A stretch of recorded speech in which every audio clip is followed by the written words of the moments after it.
1693 version of Alessandro Scarlatti's La Giuditta was not known. Nobody knew where the first edition was. And it wasn't until Bob basically resurrected it. I like to say I found it. I wish I could say it was a great kind of Indiana Jones story. It wasn't that much of above ground archaeology, but nonetheless, Bob was the one who really resurrected it and turned it into a performance. It's not every day that you actually get a chance to take a period, actual, real manuscript and bring it to life. It was such an honor to play this opera, because imagine playing a piece of music where you had the original manuscript right in the venue, and a piece that when you hear the performance today, there are many arias that are not included, and we got to play a lot of the arias, and the cast was wonderful. They did a tremendous job with all of these arias, and again, they were able to sing arias that they couldn't even listen to another performance to see how other performers sang the aria, and it was really a first for them, so they got to add their own creativity. So we got to take this beautiful manuscript, talk about writing. You have to look at the manuscript. The calligraphy is absolutely wonderful. I wish we could do that today.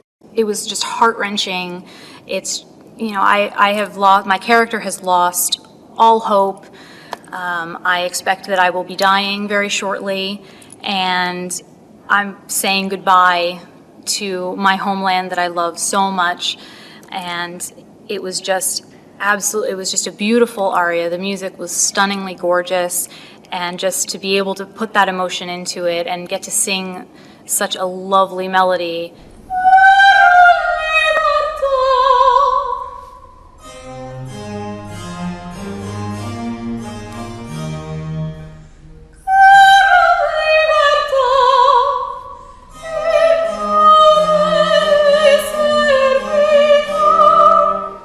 And it was very interesting singing, and it's always interesting working off of another singer. Duets are one of my favorite things to do, just because it adds that other layer. It's much more interesting to have someone to not just interact with on the stage, but to interact with vocally.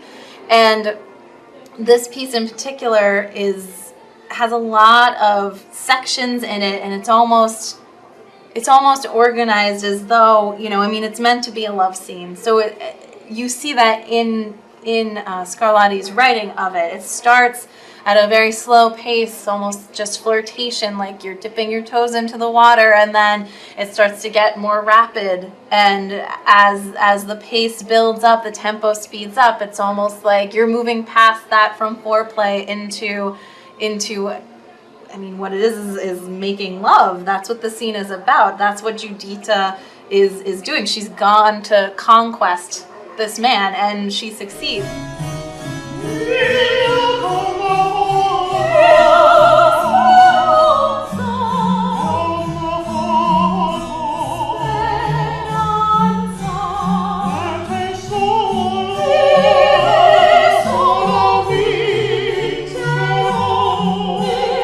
the Morristown edition, Scarlatti actually repeats the entire aria with different words. That's a little bit unusual, and I think maybe because Scarlatti himself thought that it was a very beautiful aria.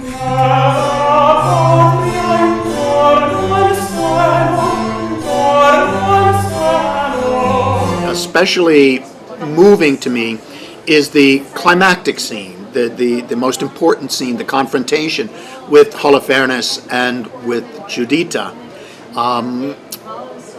It's very erotic, it's very sensual, and it's very moving.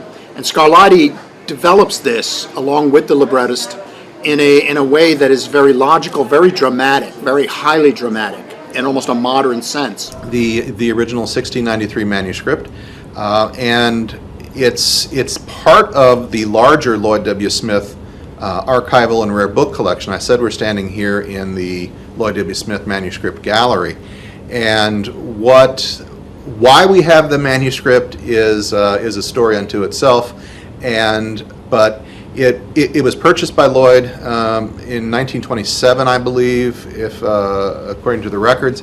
We don't know if he specifically bought it because he had an interest in Scarlatti. More than likely, he bought it because it was part of a lot that had other things in it at this auction that perhaps he wanted, and the Scarlatti just came along with it.